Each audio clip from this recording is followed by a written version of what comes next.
नमस्कार, मी प्रणिता बोरसे. आपण पाहत आहात जय महाराष्ट्र आणि बुलेटिनच्या सुरुवातीला बातमी मुंबईतील वादासंदर्भात. मुंबईत पांढऱ्या पट्टीचा वाद पेटला, मनसे आक्रमक झाली.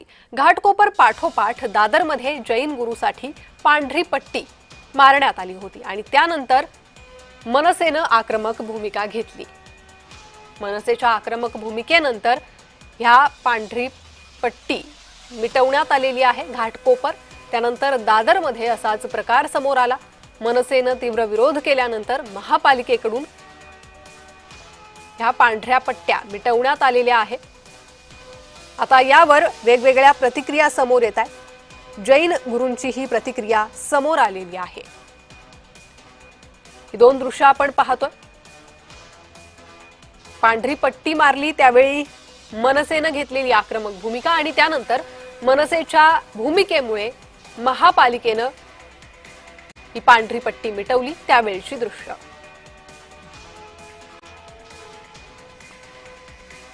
या प्रकरणासंदर्भात महापालिकेनंही आता गंभीर दखल घेतलेली आहे.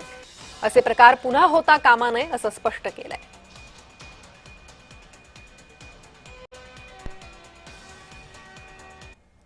चातुर्मास शुरू होने से पहले लगाई है और ये बारिश है और वो हमारे साधु को तकलीफ होता है, इसके लिए यहाँ तक ही लगाए, रोड पे नहीं लगाए है क्योंकि ये परिसर में उनको आने जाने को तकलीफ कम पड़े. लेकिन सर सुनिए ना, इसके ऊपर भी अभी है ना लोगों का विरोध हो रहा है. उनका जो विरोध है वो उनका सोच है, वो कुछ भी कर सकते हैं. हर एक every individual has different view. आता तो मला असा हात करतो म्हणजे यांची दादागिरी कुठपर्यंत वाढली आहे ती बघा. म्हणजे हे धर्माचाच वाद आहे ना तुमचा.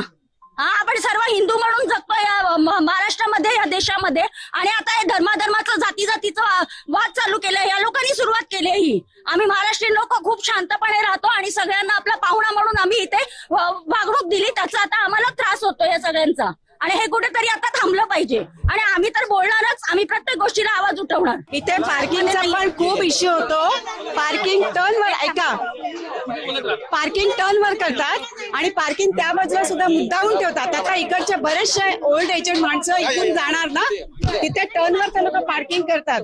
कितीतरी बायका तिथे टर्नवर पडलेले. का म्हणून मुद्दामून तुम्ही पार्किंग करता गाड्या? ओल्ड एजेड आहेत. हा पहिली गोष्ट. इथून अँब्युलन्स अडकली होती इथे.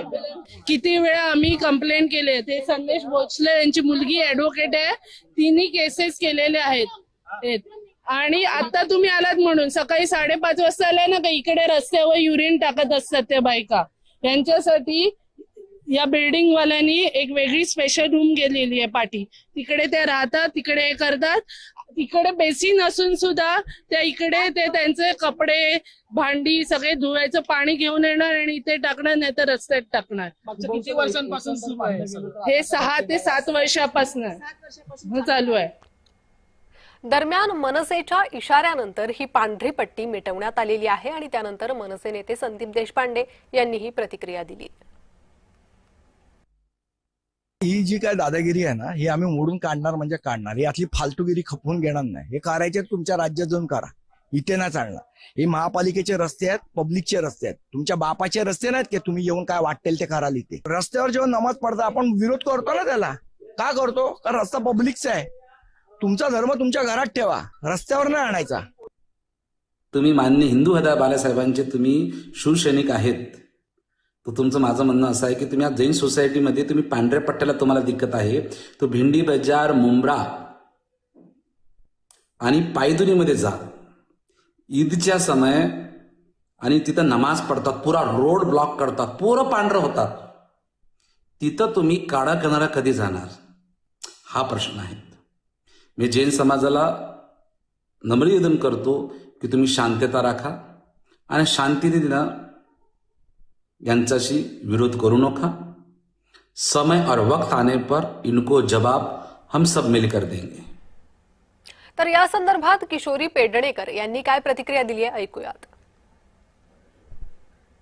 मुनी असू दे, कोणी असू दे, आपण पण पाहिलंय.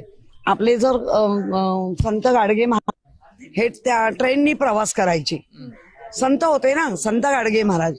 मग संतांच्या मध्ये जर ही भूमिका नसते तर हे उचापती जो एन वॉर्ड मधून उचापती चालू झाले, हे उचापती त्याच्या मागचे पती कोण, त्याच्या मागचा करता करविता कोण हे शोधलं पाहिजे.